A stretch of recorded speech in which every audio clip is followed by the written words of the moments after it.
definitely want to keep up, certainly with the assigned homework, and then also, you know, if you don't feel like you've mastered the material after the assigned homework, great problems in the back of the book. And I've never seen a book.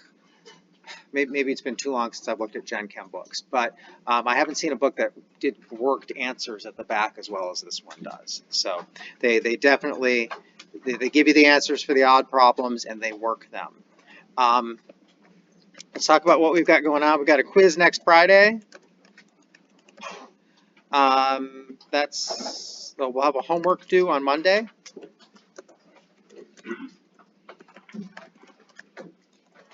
And we'll be talking about covalent bonds today, so there'll be a lot of focus on covalent bonds, covalent compounds for that homework.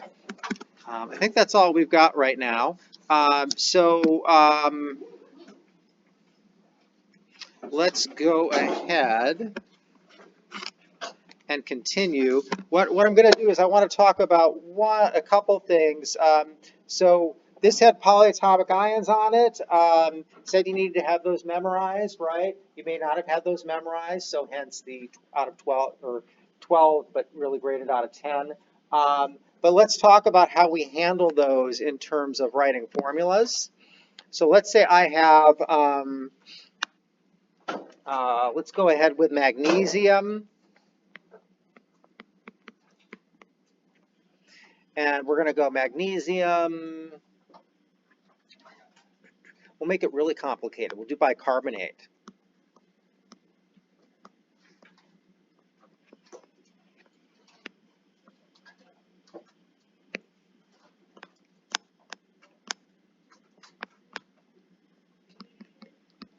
All right, probably one of your most complicated polyatomic ions we need to have memorized. Looking at the periodic table, when I think about drawing the formula for this, what's my charge going to be on magnesium? It's in the second column. It's going to be 2 plus, right? Everybody wants to be a noble gas. If I take 2 electrons away from magnesium, it has the same electron configuration as neon. Bicarbonate, if I look in my notes, or hopefully, you know, what I encourage you to do is make some flashcards and memorize these, or whatever works for you memorizing things. And so bicarbonate, if I looked it up, it would be this. Okay, that's what bicarbonate is. It's in baking soda. And so I've got to neutralize these charges. So if I'm going to write magnesium. I'm going to put a parentheses around HCO3 because they all go together. That whole unit, this is essentially, we haven't talked about what a covalent compound is yet. This is a covalent compound that has a charge on it. All right, but we've talked about before, those all go together as a unit. And so I have a charge that's 1 here. I have a charge that's +2. I'm going to move it over there. Okay? So we just take these things and you think about it. I've got a charge here and here. I've drawn these arrows in this funny way but to get them around. But I've got a +2 here, a -1 here, and I'm going to just swap them. Whoops. Like that. And that's my kind of quick cheat sort of thing. It's not really a cheat sort of thing, but it's my quick way of figuring out what they are. And so this would become that. Okay? Yes. In bicarbonate, what indicates that there's an H, not a hydrogen? What about it? In bicarbonate, what indicates that there's an H? Why, in terms of the name? Yeah. I'm going to have you just memorize it. Okay. I don't even have a good explanation for it, why that's called bicarbonate. So it's carbonate without the H. I don't know why it's called bicarbonate, right? Might be hydrogen carbonate would be how it would be done with other things. So it's more of a common name there. Good question, though. Sometimes there is a reason, and it makes it easier to remember. All right, so that's how you would do one of those. Okay? All right, so think about that. Make sure you work on memorizing these because you'll need them for the exam. And what was that? We only need to memorize the least Correct. So go back to the notes. So the comment was you only need to memorize the list that I gave you last time. Correct. So here, this is why I'm going to just scroll through it real quick because last night on the study session I shrunk my screen, but I'm going to have to bring it back up. So I gave you this list that has what, 3, 6, 9. I gave you a list of 9. Okay. In your chapter, that list is longer. I only care that you know those 9. All right. Questions? Other questions before we go on? We're going to move on to covalent compounds.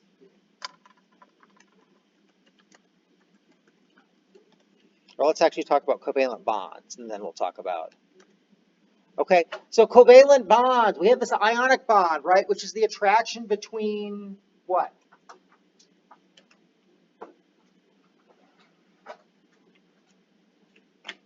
What do they say about love?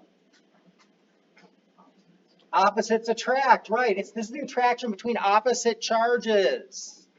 All right, you can explain almost all of chemistry using charges.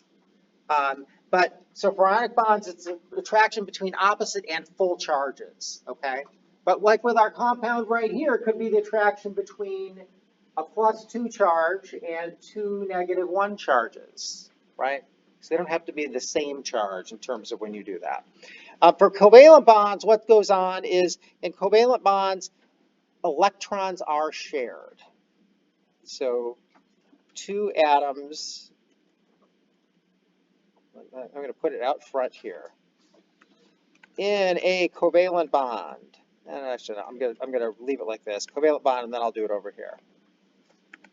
These are bonds where 2 electrons are shared by two atoms.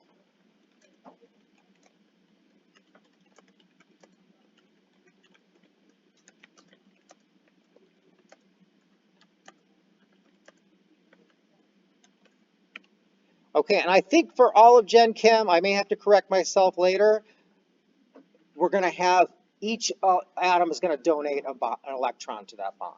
Okay, as you go on in chemistry, you will find that sometimes one atom donates both electrons. But for us, I think it's always going to be one atom donates an electron. So each atom donates an electron.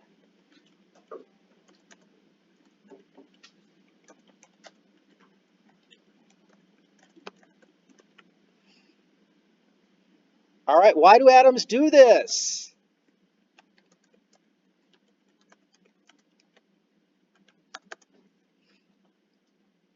Anybody have an idea?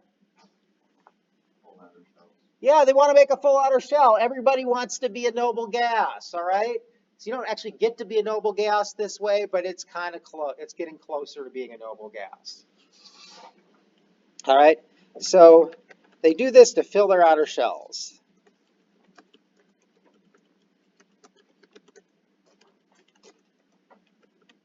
And when I say fill their outer shells, I'm really talking about the octet rule, 8 in the outer shell. So we will use the octet rule, and that means full outer S and P shells, most in this class.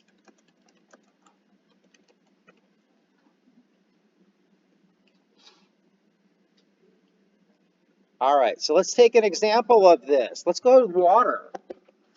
All right, so with water, I can draw my Lewis. Remember, I have my Lewis. Lewis notation is what we call this. We're working on to our Lewis dot structures, actually. And then here's one here, and I have a hydrogen here. All right, so what did I do there? I was not using the periodic table because I have to memorize, but hydrogen, how many outer shell electrons does it have? 1, because it's in this column. Oxygen, how many outer shell electrons does it have? 6. 1, 2, 3, 4, 5, 6. Okay, to count across the periodic table. Periodic table is, as always, your friend here. And so what can happen here is that these can be, this electron can donate a bond there, there, there, there. Okay, we can think about that happening. And then for today, I'm going to draw them like this.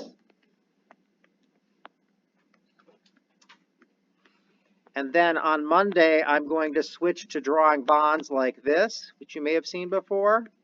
So I'm going to draw a bond as a straight line. This is 2 electrons, just like this is 2 electrons. I'm drawing the same thing here. I mean exactly the same thing when I draw those. Does that make sense? Okay. I'm going to draw this for today, at least for a while. So what happens then is we count these 2 electrons here as counting for both hydrogen and for oxygen. And we count these 2 electrons here as counting for both that hydrogen and this oxygen. And so then thinking about how many we have in the outer shell here, now how many does oxygen have in its outer shell? 8, right? And that's the same as neon. Neon has 8 in its outer shell. That's our octet rule, all right? Hydrogen's special. It's in that top first row where a full shell is only 2, so we don't worry about the octet rule for it. It wants 2, and we have 2 in this hydrogen and 2 in that hydrogen. Does that make sense? That's why these atoms come together and form most of the compounds that are in your body, okay? When we talk about a molecule, we talk about, when you hear about, this is a molecule because all those atoms are bound together. They travel around, they rotate around in solution, they fly around in the air, all stuck together. This is not a molecule, okay? It's some things that are stuck together by electric charges, but they can come apart. And if I put this into water, if I dissolve it in water, they do come apart. The magnesium floats separately from the bicarbonates. Right? We'll talk more about that later. But so this is a molecule. An ionic compound is not a molecule.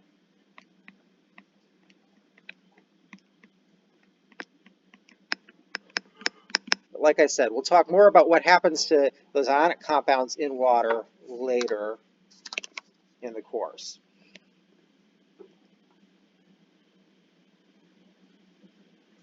Okay, so we can have the bonds we're showing here, and it's going to be easier for me to show this as this for what I'm about to talk about. These are what we would call single bonds.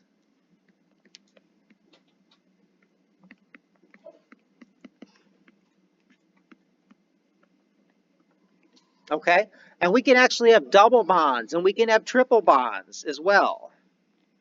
And generally, we don't go over that. I'm sure there are examples. All right, but there's a compound called hydrogen cyanide. Anybody heard of it?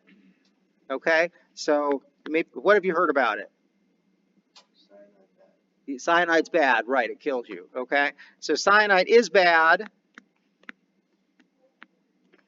Cyanide is going to look like that if I drew the bonds as straight lines, all right? So what I want you to remember is one of these things is 2 electrons, right? I haven't drawn it like that. I could make, and I've drawn it with the triple bond with the lines because otherwise it's just going to be kind of messy trying to put those all together. But this is what we would call a triple bond.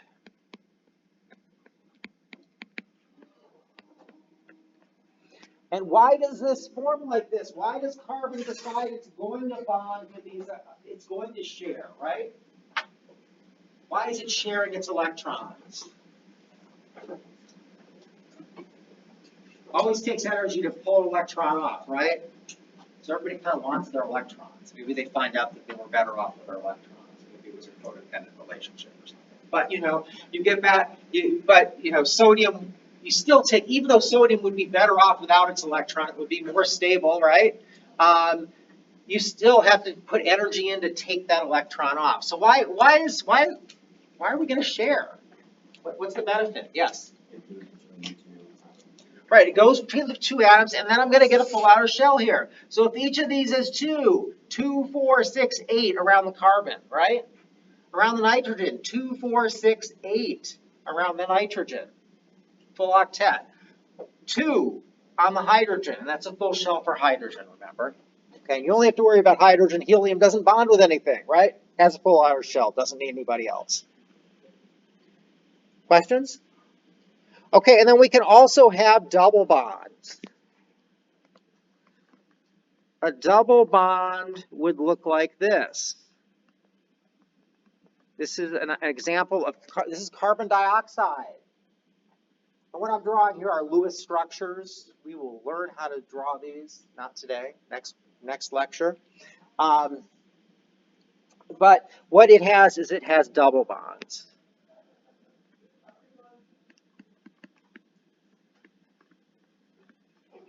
And so we have a double bond there, and we have a double bond there. And that double bond, what's going on with one of those, if we look at one of those double bonds, what's going on is each atom is donating 2 electrons to share. So this carbon is sharing 2 electrons with this oxygen, and this oxygen is sharing 1, 2 electrons with this carbon, and the same thing on the other side. Questions? Why we get those covalent bonds? Okay. All right, so this gets us to where we can talk about something like a molecular formula.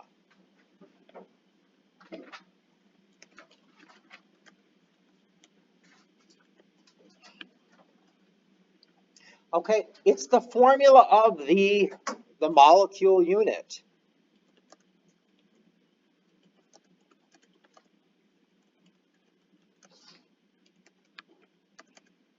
So if I take this and I put it into water, it's still the formula. Does that make sense? It's what atoms are bonded together to make the unit. All the atoms bonded together to make the molecule. All right, that is different than our empirical formula. Okay, so empirical formula. The empirical formula is the smallest whole number set of ratios of atoms in the compound. I'm going to say compound here because we can use empirical formula for our adic compounds and we can use it for our covalent compounds, but we can't use molecular formula, okay, for our ionic compounds.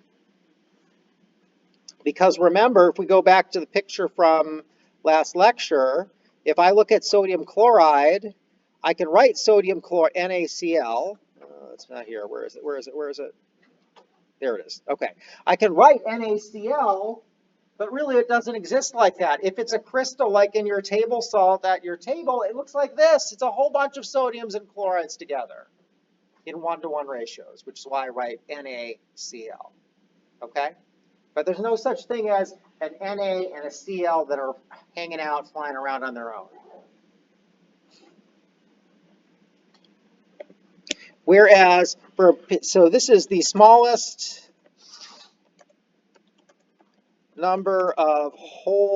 smallest whole number ratio of atoms in a compound.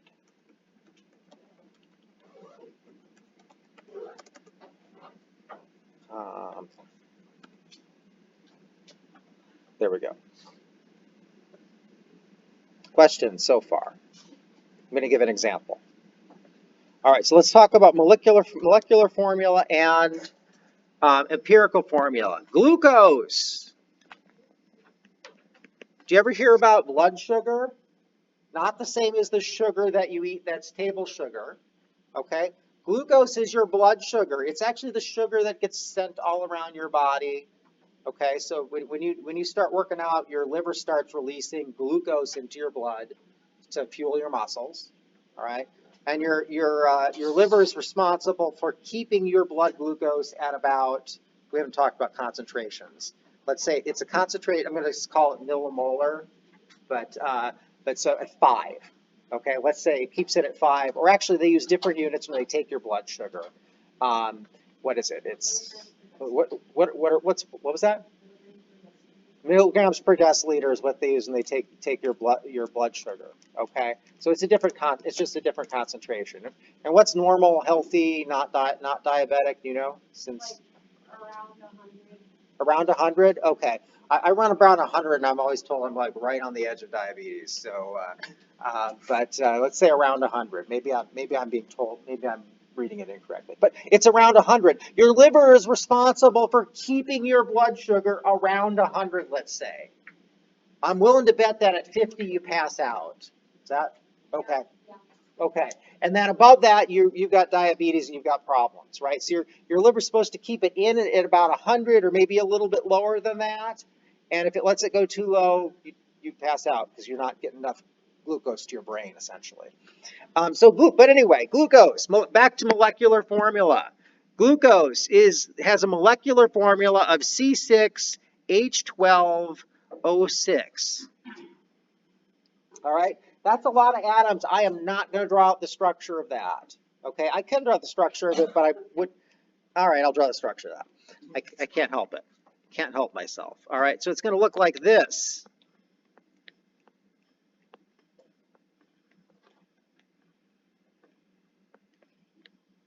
See, what we get in, as you, when you get to organic chemistry, they will give you shortcuts for drawing these things. And I'm going to have to do it this whole class. I know I'm going to have to do it, but it just kills me to have to draw all these atoms.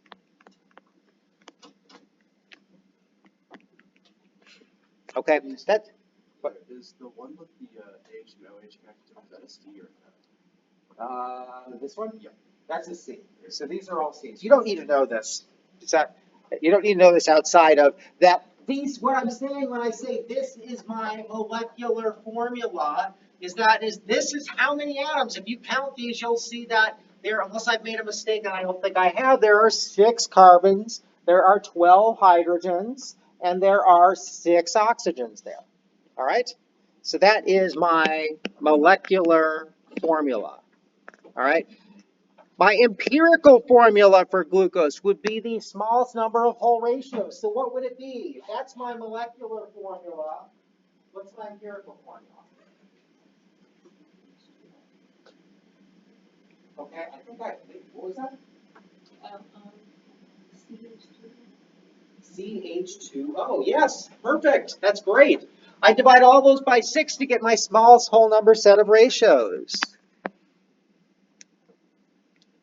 So CH2O, right?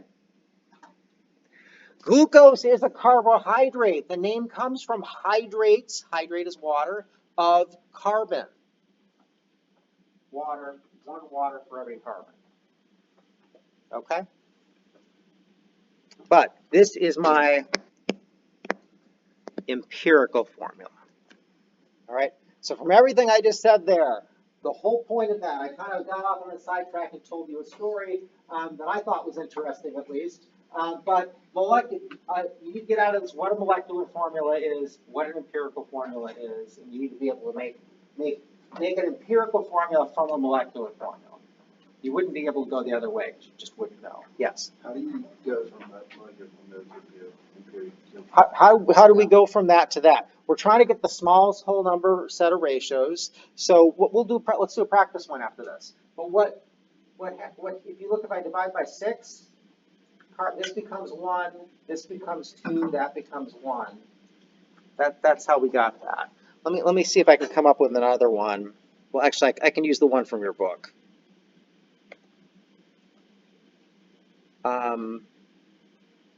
So there's a compound that's called benzene that you may or may not have heard of. Its formula is C6, its molecular formula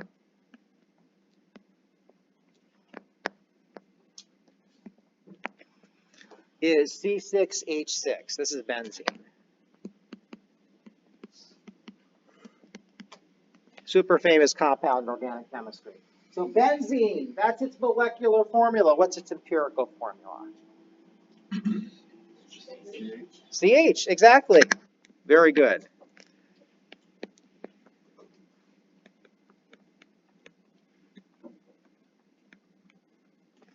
Okay, other questions on that? Thank you for getting me to do that example. Yes? We're always divided by 6. Not always divided by 6. Let's see. I'm trying to think of one where you don't divide by the same number.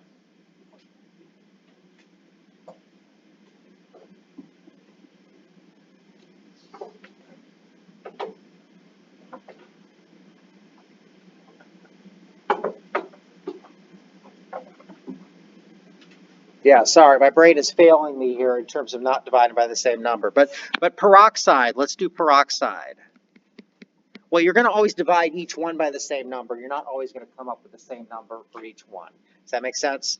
So here, we divided by 6, and we got CH2O, right? Do you have an example? Well, this is just like simplifying fractions, right?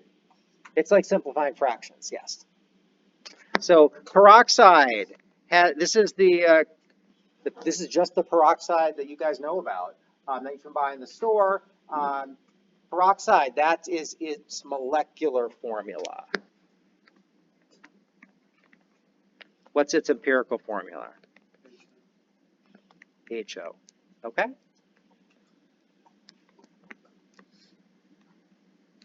And so here we had to divide by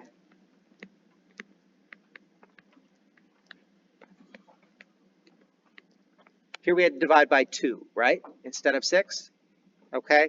And then if we scoot up here, note that you don't always get the same ratios of everything, but you do divide by the same number, right? You figure out what number it is to make one of these 1, and then you divide all the other ones by the same number. Okay, thanks for the questions on that. Okay, so we have these things called Lewis structures, and I've already showed you some of them. The Lewis, and I'm gonna switch to fully. Actually, didn't stay with that dots as bonds thing for very long. I went to the straight lines, and I'm just gonna leave it behind at this point. So Lewis dot structure. This is formaldehyde.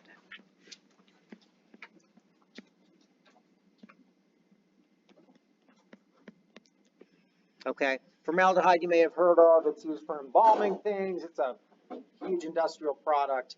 If you have like particle board's formaldehyde is part of the substances that are used to hold it together. It also causes cancer, so great. But so hopefully you don't get too much exposure from it from the particle board. I still use particle board, but so this is formaldehyde.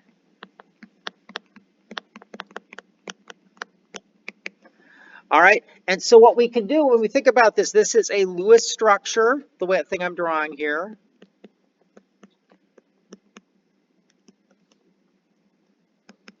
So your book calls it a Lewis structure. I may call it a Lewis dot structure because that's what I was taught. And no one corrected me before I read this chapter in your book. All right. So Lewis structure, Lewis dot structure, same thing. But what I want to point out to you is when we draw these things, these bonds, these single bonds we're doing, these are shared electrons.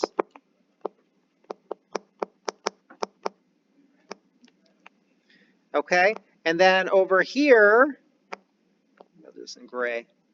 Does gray show up different? No. I'll go ahead and do it in red. These are unshared electrons.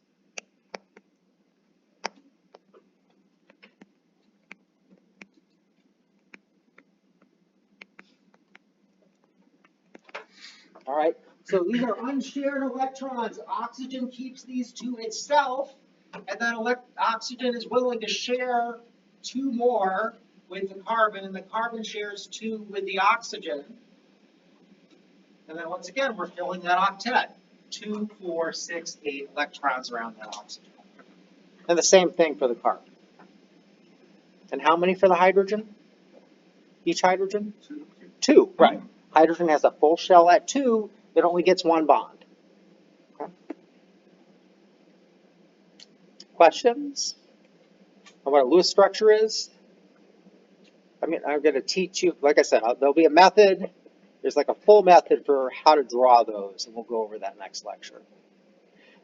This lecture, we're going to talk about naming covalent compounds. So naming covalent compounds is easier than naming ionic compounds, at least I think so.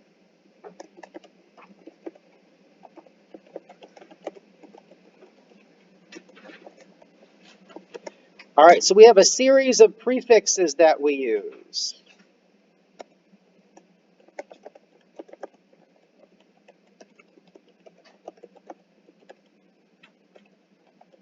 I think these are Greek. Okay, so we use mono equals 1, di equals 2, tri equals 3, tetra equals 4, penta equals 5, hexa equals 6, septa equals 7, octa equals 8, nona equals 9, deca equals 10. Okay?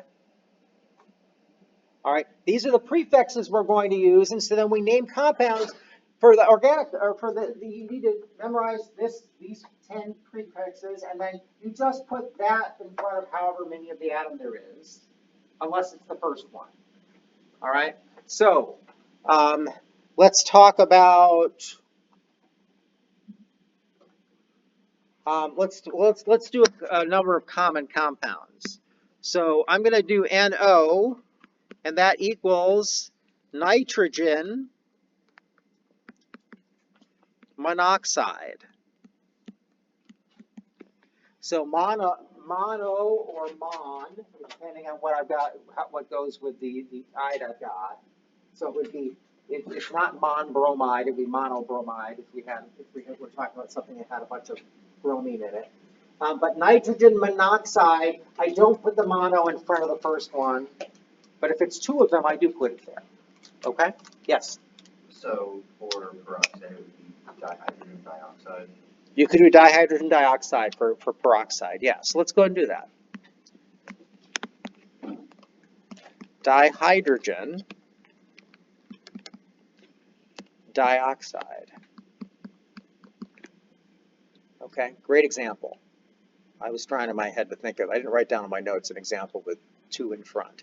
So, so carbon dioxide.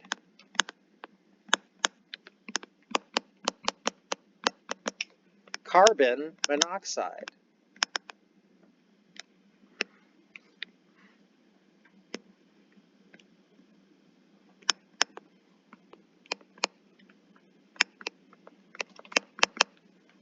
All right, let's see. Hydrazine is this.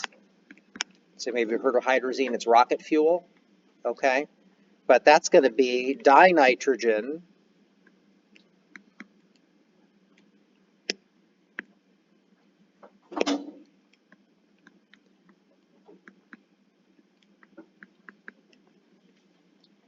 tetrahydride.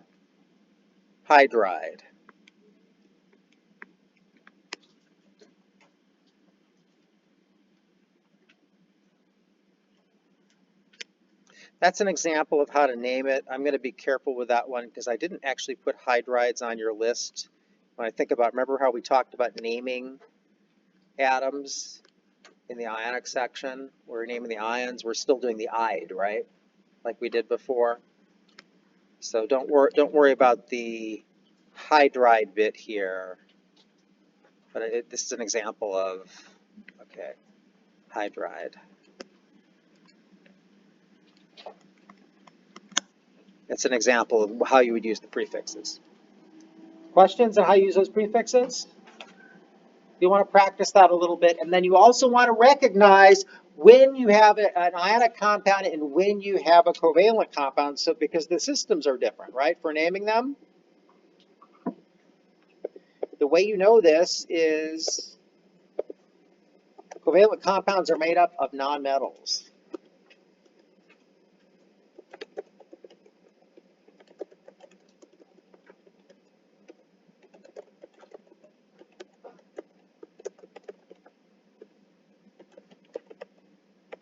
Where are nonmetals on my periodic table?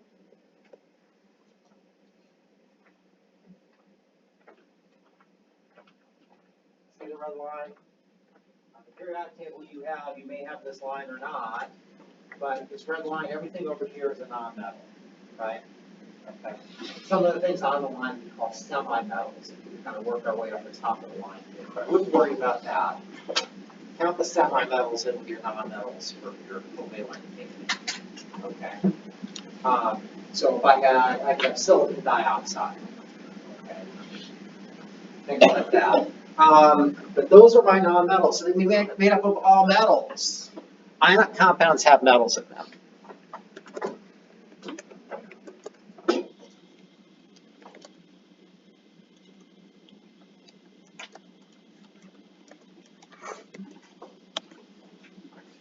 All right, so our metals are everything to this side, right? Most of the periodic table. All right. Turns out that life, when we think about what goes into life, it's mostly this stuff right here.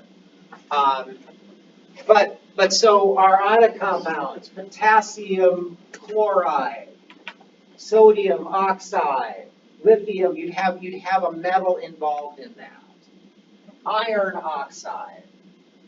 I'd have to name the charge. So it'd be iron 3 oxide or be iron 2 oxide. Does that make sense? Which is which? Okay. But notice with those ionic compounds, we don't do mono, di, tri, tetra, etc. We don't use prefixes. The charges are, we say the charge, and then you can tell from what the charge is on the metal. If you have to say the charge, you say the charge if it's one of those middle ones. If it's not, if it's a first column or a second column, or it's aluminum essentially, you know what the charge is, right? Based on it becoming a noble gas, and then you figure out, the name tells you everything you need to know how many of each atom there are in the empirical formula. Questions? Yeah, Drew. Why do we call it peroxide instead of that? You may have noticed while I'm up here, I have a number of things that have common names. Okay, a number of things have common names instead. We don't call water dihydrogen monoxide either, right? I could have done that. There's a funny, you can type in dihydrogen monoxide. There's a funny spoof website somebody did about how bad dihydrogen monoxide is for you. It goes on and on. It's all true stuff, but you know, it's all it's all true stuff. But how many people die from it a year, right? But it's like drownings and things like that. But it's a funny website anyway. But yes, lots of these things have common names like hydrazine, right? Okay, so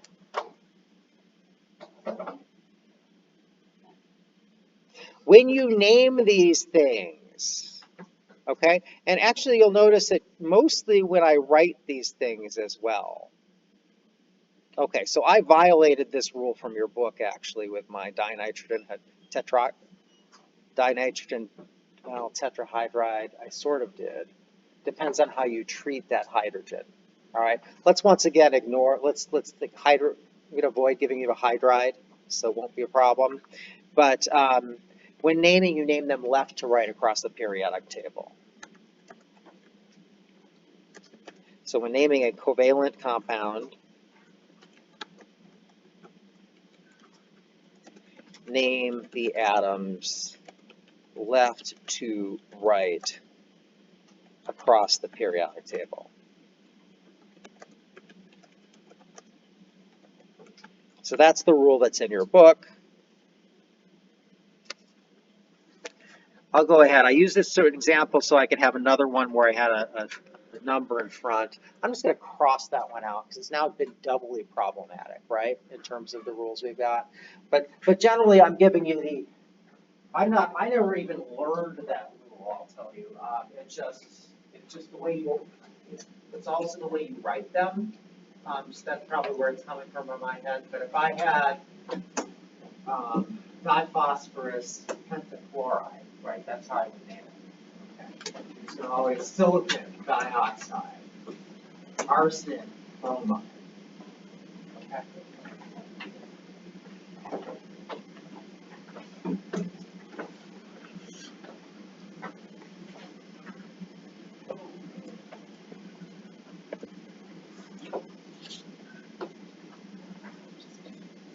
All right, so we've already talked about how ionic compounds and covalent compounds are different.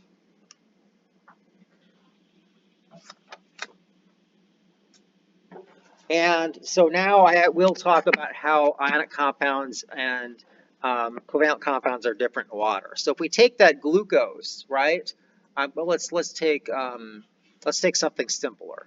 So in your soft drink, right? If you get a soda, I don't know if you guys drink soda anymore, but in your soda you will have carbon dioxide. That's where the carbonation comes from. For me, it's in my ginger beer. But we've got carbon dioxide. When I put that carbon dioxide into water and surround it with water molecules, it's still put in water. What's going to happen is it dissolves and it looks still just like that, okay? Which isn't very exciting, all right? But if instead I have some sodium chloride, right, and I put some salt on my food and it dissolves in the water in my food, sodium chloride, if I put that into water, it's going to separate out and make sodium ions, and it's going to make chloride ions, okay? And when it does that, actually the water molecules are still, there are going to be a bunch of water molecules in here that are going to surround these. Actually, that's not the way it would surround it, but I'd have a bunch of water molecules. Let's do our water molecules as blue dots.